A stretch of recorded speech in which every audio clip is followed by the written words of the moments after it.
위로를 기다리는 자, 위로를 기다리는 자라고 하는 제목으로 말씀 나누겠습니다. 딱 한 달 전쯤이네요. 지난달 11월 마지막 주일 늦은 오후, 그러니까 이른 저녁에 우리 남선교회에서 소액이지만 후원하고 있는 땅끝 선교회라고 작은 선교회가 있는데요. 그 선교회 운영위원회가 우리 교회에서 모였어요. 그 운영위원회가 2달에 한 번 정도 모이는데 저희 부부 포함해서 4가정 모두 8명 목사님 부부들입니다. 근데 아시는 분은 아시겠지만 제가 무슨 자리를 맡게 되면 어떤 작은 자리든 맡게 되면 가장 먼저 그리고 가장 중요하게 고민하는 게 내가 이 자리에서 뭘 할 수 있을까, 뭘 내가 섬길 수 있을까, 어떤 역할을 할 수 있을까, 뭐 이런 건데 그 운영위원회를 좀 해주십시오, 이렇게 회원이 돼주십시오, 운영위원이 돼주십시오라고 이제 권유를 이미 오래 전부터 받았었는데 안 하고 있다가 우리 남선교회에서 이제 소액이지만 후원하게 되는 계기로 운영위원이 됐어요. 그 운영위원이 되면서 제가 딱 그 이야기를 했거든요. 목사님, 제가 할 수 있는 게 별로 없습니다. 운영위원으로 섬긴다고 하면 뭐 이렇게 저렇게 잘 섬겨야 되는데 섬길 수 있는 건 별로 없고 운영위원들 한 번씩 모이면 제가 밥은 차려드리겠습니다. 제가 그랬거든요.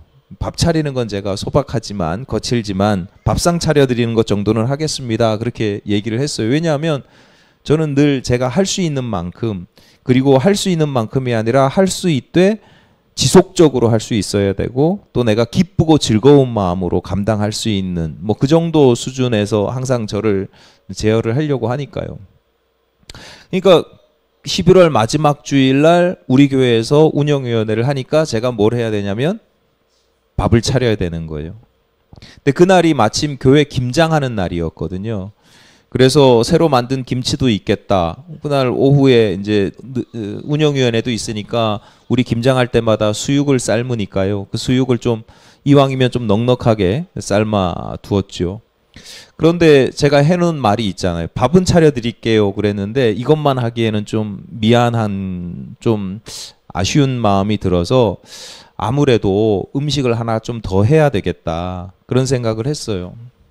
근데 그때가 또 중국 갔다 와가지고 막 아프고 몸이 컨디션이 되게 안 좋은 때라 어떻게 하면 간단하게 공을 좀 적게 들이고 음식을 좀 할 수 있을까 고민하다가 간단하게 할 수 있는 걸 뭘 할까 하다가 감바스라고 이렇게 마늘 기름에다가 이렇게 새우 이렇게 넣어서 그냥 익히면 되는 게 있거든요. 이제 그거 하고 그 오일을 좀 할 때 넉넉하게 해가지고 그 남은 오일에다가 스파게티 면 딱 넣으면 그 오일 파스타가 돼요. 그러니까 한 방에 2가지 요리가 딱 나오는 거죠. 그걸 생각했던 게 마침 냉동실에 사놓은 냉동 그 새우도 큼지막한 것들이 있었고 마늘도 교회에 넉넉히 있었고 스파게티 면도 뭐 금방 구할 수 있고 뭐 여분의 스파게티 면이 저희 아들이 워낙 좋아해서 늘 있으니까요. 다 있어요. 있는 거 다 있어. 근데 보니까 올리브 오일이 없네. 이게 제일 중요한 올리브 오일이 있어야 되거든요. 좋은 올리브 오일이 있어야 되는데 올리브 오일을 사러 마트에 갔는데 마음에 들지가 않는 거예요. 양도 작고. 그래서 보니까 요즘은 인터넷으로 이걸 주문을 하면 오잖아요. 올리브 오일도 많이 올랐더라고요, 가격이. 어쨌거나 검색을 해보니까 다음날 아침이면 이게 보내준다는 거예요. 그래서 토요일날 주문을 했어요. 토요일날 주일날 이제 대접을 해야 되니까 토요일날 주문을 하면 일요일날 아침 7시에 배송해준다.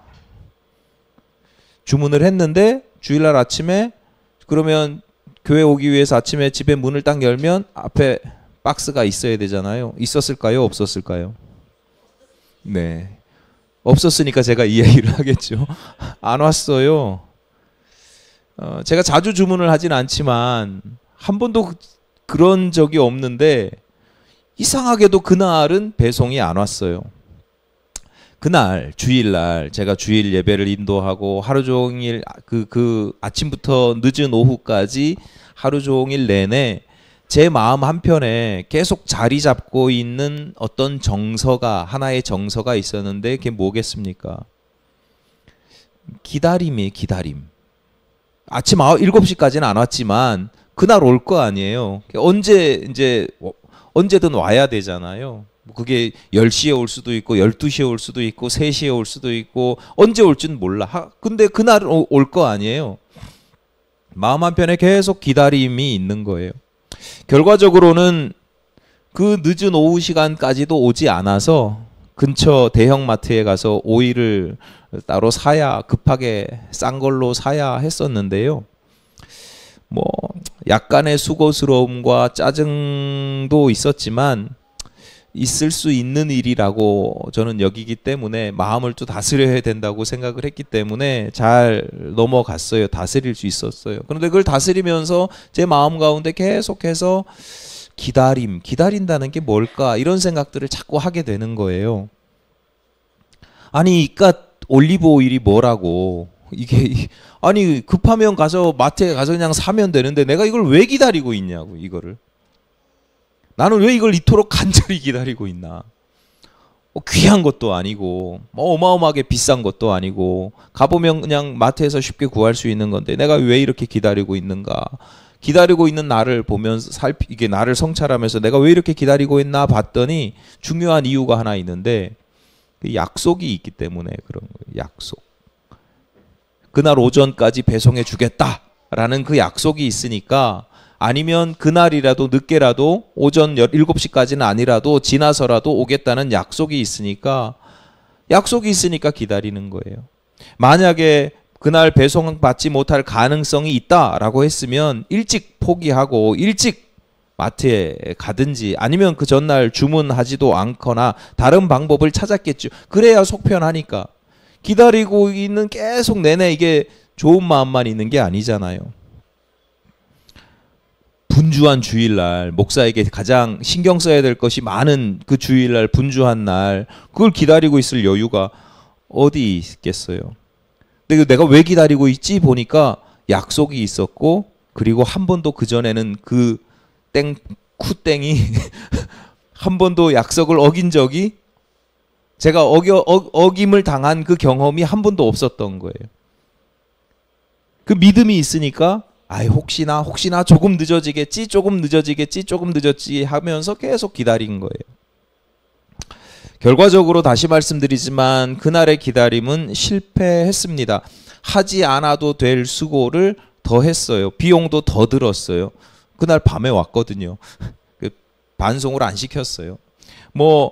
그래서 번거로웠지만 그래도 화가 나지는 않았어요. 왜냐하면 제가 개인적으로 가지고 있는 생각 중에 하나가 전날에 주문하고 다음날 새벽에 배송받는 게 그게 당연하거나 자연스러운 일은 아니다. 제가 볼 때에는 그게 더 신기한 일이거든요. 세상이 아무리 변해도 다음날 바로 배송받는다 아침, 그게 더 이상한 일이고, 그 하루의 불편함 때문에 평소에 그렇게 다음날 바로 배송받는 것에 대한 감사한 마음을 잃어버리면 안 되겠다, 그런 생각 때문에 마음을 잘 다스릴 수 있었어요. 오늘 강림절, 4주 강림절 중에 마지막 주일입니다. 강림절은 기다림의 절기잖아요. 여러분 혹시 여러분을 한번 살펴보세요. 여러분의 삶을, 내 인생을, 나 자신을 한번 살펴보세요. 내가 혹시 기다리고 있는 게 있나? 나는 무엇을 기다리고 있는 게 있나?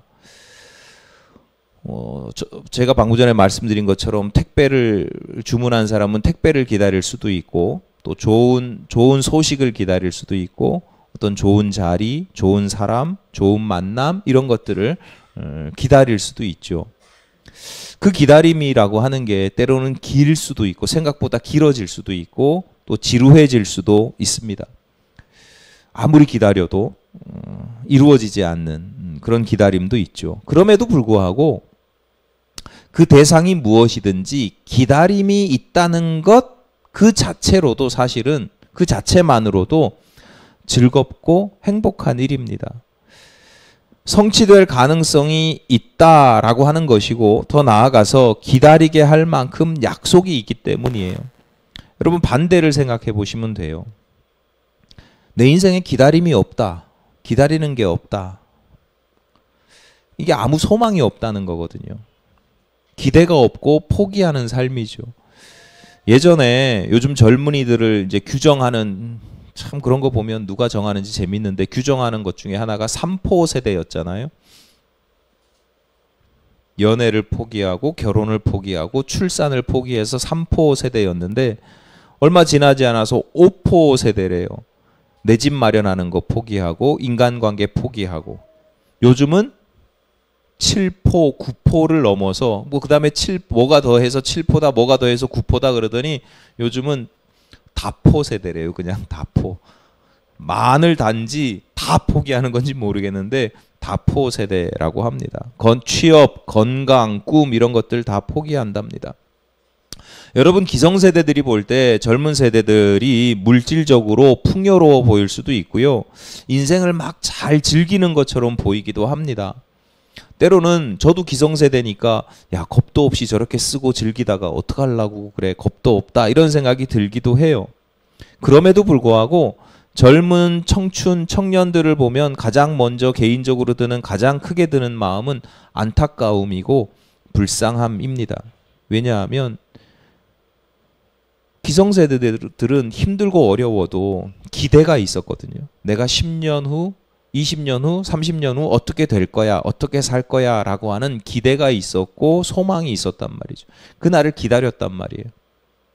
지금 생각해보면 되게 우스운데, 제가 20대 대학생 시절에 많이 불렀던 노래 중에 하나가 나이 서른에라고 하는 노래가 있어요. 나이 서른에. 나이 서른에 우린 어디에 있을까, 어떤 모습이. 지금 생각해보면 나이 서른이 너무 앤데, 그때는 20살, 21살, 22살 이럴 때는 내가 나이 서른이 되면 뭔가, 근데 그런 꿈을 가지고 소망을 가지고 기대를 가지고 그때를 기다렸다라는 게, 그게 사실은 그 인생을 정서적으로 건강하고 행복하게 만드는 거잖아요. 그런데 그런 청춘들이 5포, 7포, 다포 뭐 이렇게 가면서 기다림이 없다. 그게 정말 불행한 삶이죠. 행복한 사람들은요, 기다리는 게 많아요. 기다리는 게 있고 기대하는 게 있어요. 여러분, 신앙적인 걸 떠나서 저는 제가 목양하는 성도들이 행복하기를 바라거든요.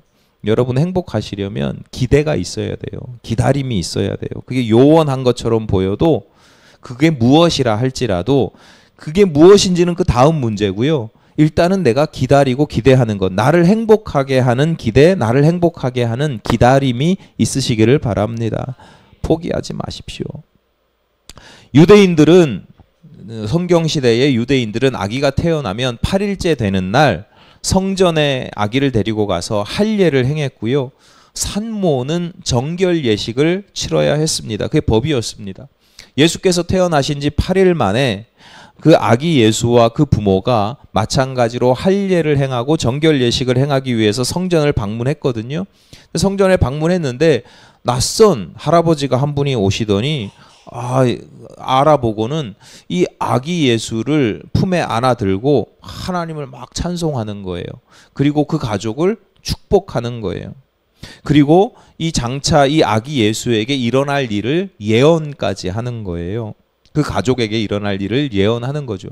성경에서는 그 사람의 정체를 정확하게 명확하게 딱 기록하고 있지는 않지만 그 모습을 보건대 일종의 선지자 또는 예언자 뭐 이런 모습을 보여주고 있습니다. 본문 25절입니다.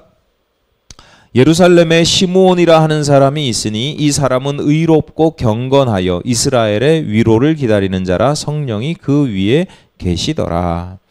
25절뿐만 아니라 오늘 본문 전체에서 또는 우리가 읽은 본문 뒤에도 시므온이 다양한 모습으로 이렇게 저렇게 설명이 되고 묘사가 되는데요. 그 중에서도 가장 중요한 단어를 하나 꼽으라고 한다면 25절에 기록된 이스라엘의 위로를 기다리는 자입니다. 그래서 오늘 설교 제목이 여기서 따서 위로를 기다리는 자라고 정해졌습니다.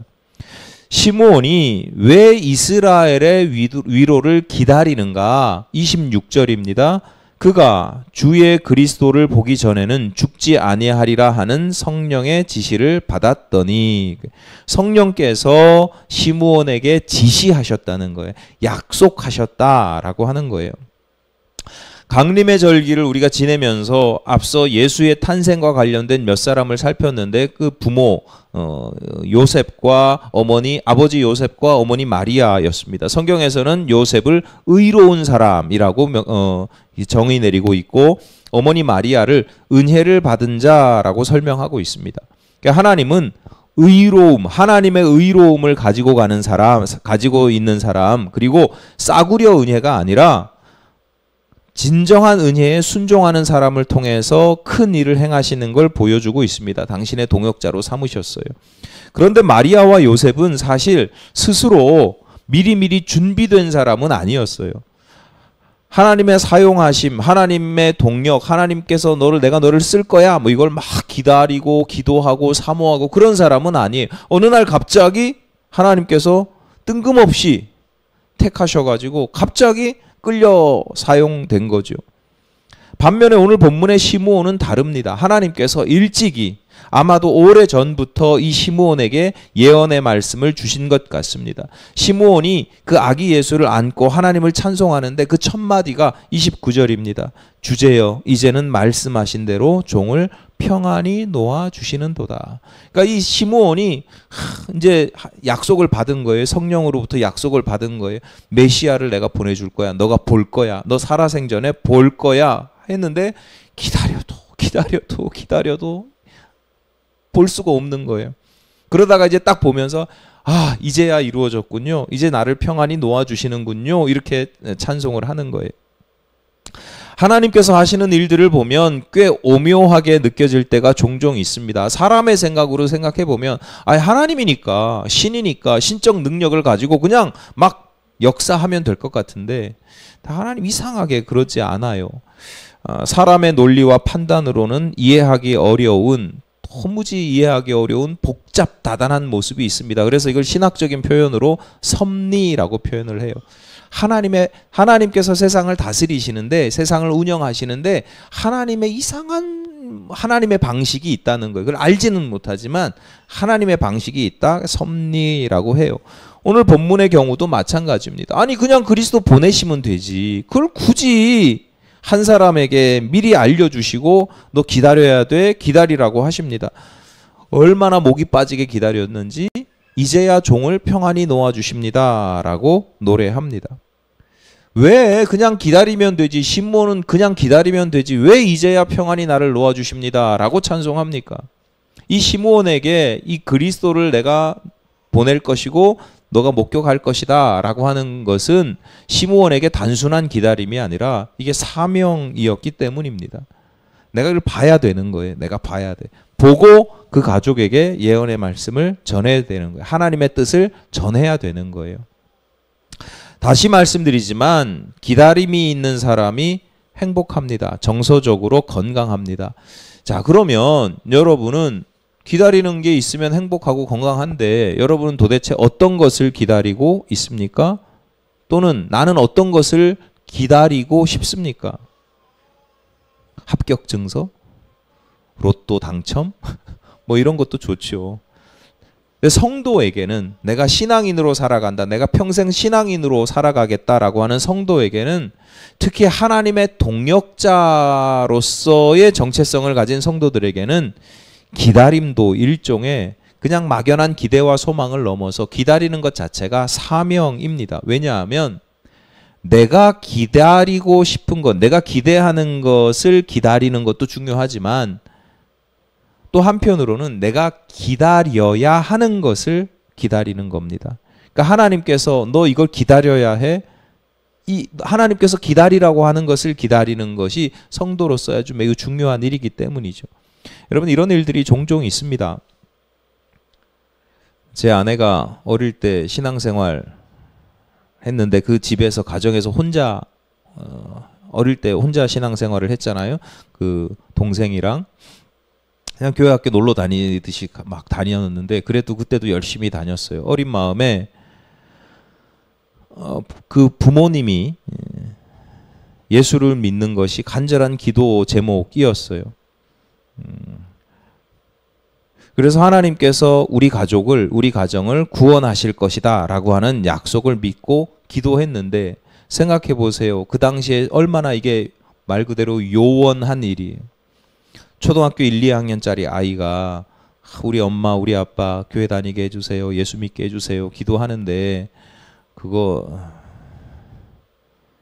뭐 맨날 절에 다니시고 이러셨는데 뭐 쉬운 일이겠어요? 어르신들이 불가능한 것처럼 보이는 거예요. 그런데도 순진한 마음에 하나님께서 약속하셨으니까 그 약속을 믿고 기도할 수 있었고 기다릴 수 있었습니다. 집사람이 다 장성해서 컸는데 어느 날 정옥분 권사님이 교회 다니기 시작했어요. 딸이 결혼을 했는데 남편이 목회자예요. 순진하셔가지고 교회를 다니시는데도 목회자의 부담감을, 사위 때문에, 딸 때문에 목회자의 부담감을 가지고 교회를 다니시고 섬기셔요. 연배를 따지고 보면 어떻게 보면 늦게 신앙생활을 시작한 것일 수도 있고 신앙의 연륜이 짧다고 볼 수도 있어요. 그런데 그렇게 시작한 신앙생활인데 새벽마다 교우들의 이름을 불러가면서 중보하며 기도하십니다. 얼마 전에 찾아뵀는데 성경을 연말까지 다 읽어야 되는데 아직 다 못 읽었다고, 한 권을 다 못 읽었다고 그러고 계셔요. 가끔은 아내가 그래서 신기해합니다. 감탄합니다. 왜냐하면 하나님의 약속이 그 기대와 기도보다도 훨씬 더 크게 이루어졌기 때문입니다. 하나님께서 기다리라고 하시는 것, 그래서 기도하라고 하시는 것, 여러분 하나님께서 주시는 약속 여러분에게 있으시기를 바랍니다. 내가 기다리고 싶은 거 있잖아요. 내가 기대하는 거. 난 이렇게 됐으면 좋겠어. 그걸 넘어서 성도들은 하나님이 너 이것 좀 기다려라, 이것 좀 기대해라, 이것 좀 기도해라 라고 하는 것이 있어야 합니다. 그런데 오늘 본문의 경우에 시므온이 기다린 것, 하나님께서 시므온에게 기다리게 하신 게 뭐냐면 이스라엘의 위로예요. 위로를 다른 말로 바꿀 수 있습니다. 뭐 이스라엘의 구원 이렇게 바꿀 수도 있고요. 원어적으로는 이 위로라고 번역된 단어의 원어적으로는 의미가 함께 하신다 이런 뜻이에요. 사실은 위로라는 것 위로의 가장 핵심이 그거잖아요. 곁에 같이 있어주는 거잖아요. 내가 힘들고 어려울 때뿐만 아니라 어느 때라도 옆에 같이 있어주는 게 사실은 가장 큰 위로가 되니까 위로라고 번역을 했습니다. 어쨌거나 그게 위로가 됐든 구원이 되었든 함께 하는 것이 되었든 그 위로가요 개인적이지 않아요. 시므온 개인의 위로가 아니라 이스라엘의 위로, 그러니까 공동체적인 위로, 구원이에요. 시므온이 하나님의 예언을 받고 성령 하나님의 예언을 받고 평생 동안 기다린 게 뭐냐면 시므온 개인적인 게 아니에요. 너 개인적으로 구원을 얻을 거야, 성공을 할 거야, 어떤 만남이 이루어질 거야, 어떤 것이 치유가 될 거야, 이런 것이 아니고 공동체 전체에 대한 내용이었어요. 심지어 그 위로의 완성을 시므온이 직접 목도하는 것도 아니에요. 본문에서 시므온이 예언하거든요. 예수께서 앞으로 이러이러한 고난과 탄생까지만 목격을 하고 그리고 고난과 죽으심을 예언하는 걸 보면 예수께서 어떤 방식으로 하나님의 구원을 이루시는지에 대해서 알고는 있었지만 직접 그것까지 목도하지는 못하는 것 같아요. 아마 그 전에 탄생까지 보고 돌아가시는 것 같아요. 그런데도 애타게 이 사람은 이스라엘의 위로를 계속 하나님의 사명을 받고 기다린 거예요. 기도하면서 기다린 겁니다. 성도들이 하나님의 약속을 받고 기다리고 기도해야 되는 것은 이처럼 공동체적인 것이 있습니다. 좁게는 내가 섬기는 교회 공동체에 주시는 하나님의 약속이 있을 수 있고요. 그래서 그 약속이 있는 성도들은 우리 교회를 위해서 기도하게 됩니다. 하나님의 섭리가 나타나기를, 우리 교회에 나타나기를 기도하게 되는 겁니다. 좀 더 넓게는 한국 교회 또는 세계의 모든 교회에 주시는 약속, 그런 약속이 있는 사람은 그 약속을 가지고 한국 교회를 위해서, 세계의 교회를 위해서 기도하게 되죠. 이 땅의 교회가 바로 서기를, 구원의 방주로서 역사하기를, 하나님의 선교가 아름답고 거룩하게 이루어지고 열매 맺기를 기도하게 되는 거죠. 더 나아가서 이 세상을 품고 기도할 수도 있어요. 하나님께서 이 세상에 주시는 약속, 그 약속을 믿고 기다리는 사람들은 하나님의 나라와 의가 이 땅 가운데 이루어지기를 기다리고 기도하게 됩니다. 그냥 도대체 세상이 왜 이 모양이야 분노하고 막 짜증내고 막 이런 걸 넘어서 이 나라를 위해서 기도하게 되죠. 더 구체적으로는 이 나라를 위해서, 이 세상을 위해서 기도하지만 내 삶의 자리에서 그런 하나님 나라의 질서가 나타날 수 있도록 실천하고 순종하고 썩어지는 미랄이 되기도 합니다. 성도의 기다림이라고 하는 건 수동적으로 감나무 아래서 감이 떨어지기만을 기다리는 그런 기다림이 아니라 적극적으로 기도하고 내가 그렇게 살아가는 모습을 보이는 것이기 때문입니다. 여러분, 하나님의 위로가 여러분 각각 개인에게도 임하기를 바라는데, 거기까지만 하면, 하나님의 뜻은 그걸 넘어서요. 우리가 살아가는 사회의 가치관이 너무 개인주의적이고 이기적이고 뭐 이런 모습들을 보이잖아요. 하나님 나라의 그 하나님의 나라와 그 의는 지극히 공동체적인 부분들이 많아요. 공공의 선을 추구하는 부분들이 많아요. 뭐 오늘 주제가 그건 아니니까 넘어가지만, 여러분을 향한 하나님의 기다림, 야 이거 기다려라고 하는 것들 중에 공동체적인 것이 있기를 바랍니다. 하나님께서 여러분을 동역자로 삼으시고 사용하신다는 의미가 그 가운데 있습니다. 개인적인 기다림은 그냥 하나님과의 관계예요. 그런데 공동체적인, 나에게 이런 거 기다려라 라고 하는데 그게 공동체적인 거잖아요. 그러면 하나님께서 나를 당신의 일꾼으로 동역자로 사용하신다는 뜻이 있는 거예요.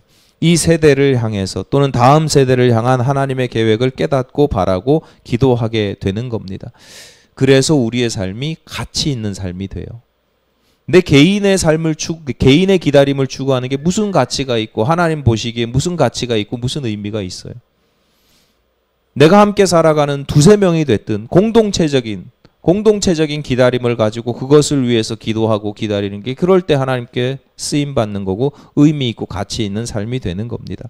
물론 그 기다림이라는 게 현실적으로 요원하게 느껴지기도 합니다. 세상적으로 보면, 이 땅의 교회들을 보면, 심지어 내가 섬기는 교회라고 할지라도 어떤 기대감을, 내가 계산적으로 인간의 생각으로 기대감을 갖기가 힘들 때가 많습니다. 저라고 다르지 않습니다. 여러분, 저 많이 오랫동안 봐오셔서 제 성향도 다 아실 텐데, 가끔, 아주 가끔이지만 부흥과 성장을, 그 열심을 가진, 그래서 기다리는 목사님들을 만날 때가 있어요. 그 중에 어떤 분이 그런 얘기를 하는 거예요. 코로나 시기가 끝났으니까 코로나 시기를 겪으면서 한국 교회가 바닥을 치고 이제 다시 성장하게 될 것이다. 그래서 기도해야 된다. 막 이러시더라고요. 그래서 제가 네, 목사님 힘내십시오. 아멘. 동참하겠습니다. 기도하겠습니다. 그래야 되는데 제가 또 그런 사람은 아니잖아요. 그럴 때마다 제가 찬물을 탁 끼얹죠. 안 그럴걸요? 한국 교회는 아마 더욱 어려워질 겁니다. 저는 그렇게 예상합니다. 이렇게 얘기를 해요. 알곡과 가라지가 분리되는 시기이고 교회에서 가라지들이 다 떠나가는데 알곡과는 비교할 수 없이 많은 가라지들이 보이고 나타나게 될 것입니다. 그래서 그분은 그렇게 다 많이 성도들이 교회에 나오지 않고 떠나가면 교회가 망한다고 생각을 하시는데, 저는 그래서 교회가 망한다고 생각하지 않습니다. 오히려 가라지들이 떠나가고 알곡만 남으면 하나님의 섭리는 늘 그래왔어요. 역사를 보면 그렇게 남은 알곡들, 남은 자들, 성경의 표현으로 쓰자면 남은 자들 구루터기를 통해서 하나님은 또 어떤 방식으로 부흥의 역사를 이루실지 몰라요. 새로운 시대에 새로운 부흥의 시대를 항상 맞이하게 하세요. 다 새로운 방식으로. 기존의 방식이 아니에요. 기존의 모습이 아니에요. 그러니까 현실적으로 기존의 방식과 기존의 모습을 기대하는 사람 입장에서는 이게 현실적으로 난망한 거죠. 제가 찬물을 확 끼얹어요. 성장 이제 안 할 겁니다. 확 더 쪼그라들 겁니다. 고령화 문제도 있고 뭐 여러 가지, 지금 교회 학교 없는 교회가 80%가 넘어요. 급전직하, 지금 뭐 저출산 문제도 그렇고 한국 교회가 보여주는 도덕적인 모습도 그렇고 여러 가지 모습들 때문에 기존의 모습들이 이제 급하게 막 무너질 겁니다. 그러면 제가 그렇게 얘기하면 믿음이 없는 사람인 줄로 여겨요? 아니요. 저는 하나님의 섭리에 대한 믿음이 있어요. 현실적으로는 난망하지만 하나님께서 당신의 방식대로 하실 것이라. 오늘 본문의 시므온도 마찬가지입니다. 지금 이스라엘의 위로를 기다린다고 했는데 이스라엘, 그러니까 나라, 이스라엘이라고 하는 나라를 잃어버린 지가 꽤 오래돼요. 수백 년이 됐어요. 로마 식민 지배를 받았는데 그 또한 오래되었습니다. 이게 그런 나라를 잃어버린 것만의 문제가 아니고요. 정치적인 기득권자들도 타락을 했고 그 당시에 교회, 그러니까 성전 중심의 회당 중심의 그런 교회 지도자들, 신앙 지도자들도 타락한 지 오래되었어요. 정치 지도자들하고 종교 지도자들이 서로 결탁하고 심지어 권력의 가장 그 정점이 로마 권력이었거든요. 로마 황제였는데 다 거기 기생하고 있는 거예요. 로비하고 뒷돈 대주고 로비하고 왕자리 얻고 그 왕이 제사장이랑 또 결탁하고 막 이런 식이에요. 그냥 누가 개인적으로 타락한 게 아니라 그 타락이 이미 구조적으로 다 돼 있어요. 그런데도 시므온이 그걸 모르겠어요. 성령의 약속을 받고 성령께서 다 알려주시는데 그런데도 시므온이 이스라엘의 위로를 기다립니다. 그리고 예수를 통해서 그 기다림의 성취를 경험합니다. 본문 30절입니다. 내 눈이 주의 구원을 보았사오니. 시므온이 아기 예수를 안고 있는데 시므온에게 보이는 이 예수는 그냥 갓난아기가 아닌 거예요. 이 갓난아기를 보면서 거기서 하나님의 구원을 보고 이스라엘의 위로, 이스라엘의 구원을 보는 것이고 내가 기다림의 완성을 보는 거예요. 그렇게 감격스럽게 찬송하고 있는 겁니다. 시므온이 이처럼 포기하지 않고 기다릴 수 있었던, 정말 난망하고 요원한데도 기다릴 수 있었던 이유가 무엇인가? 앞서 말씀드렸듯이 성령께서 주신 약속이 있었고 그 약속을 믿었기 때문이고 그 약속을 기다리는 것을 자신의 사명으로 여겼기 때문입니다. 이게 성도가 가져야 될 아주 중요한 정체성입니다. 25절을 다시 봅니다. 예루살렘에 시므온이라 하는 사람이 있으니 이 사람은 의롭고 경건하여 이스라엘의 위로를 기다리는 자라. 성령이 그 위에 계시더라. 성령이 늘 그에게 지시하실 뿐만 아니라 약속하실 뿐만 아니라 늘 그 위에 계셨다. 성령 하나님께서 그로 하여금 기다리게 하셨다 뿐만 아니라 기다릴 수 있는 힘을 주셨다라는 것입니다. 기다림이라는 게 당장 이루어지고 이러는 것들이 오늘 주문하면 내일 택배 오고 이런 짤막하고 자극적인 말초적인 기다림만이 아니라 하나님께서 기다리라고 하시는 그 기다림은 정말 사명이 없으면, 사명감이 없으면, 성령께서 함께 하시고 힘 주시고 격려하지 않으시면 감당하기 힘들 정도로 뭐 기다리면 되지, 이게 안 된다니까요. 안 되는 것들이 얼마나 많은지 몰라요. 그래서 우리가 기도하고 성령의 도우심을 구하는 겁니다. 제가 오늘 말씀 전하면서 여러분에게 하나님의 약속이 있기를 바라고 그리고 하나님께서 기다리라고 하시는 것이 공동체적이기를 바라고 그래서 하나님께 쓰임 받기를 바란다라고 말씀드렸을 때 여러분 많은 분들이 아멘 하셨어요. 근데 기다려 보세요. 되나 그게? 겸손한 마음으로 하나님의 도우심을 구하시고 성령께서 그 위에 함께 하셔서 시므온처럼 기다릴 수 있기를 바랍니다. 하나님께서 기다리게 하시고 하나님께서 기다릴 수 있게 하셔서 어떤 경우에도 포기하지 않고 행복하게 그 기다림의 사명을 함께 잘 감당해내시는 저와 여러분이 되시기를 간절히 바랍니다.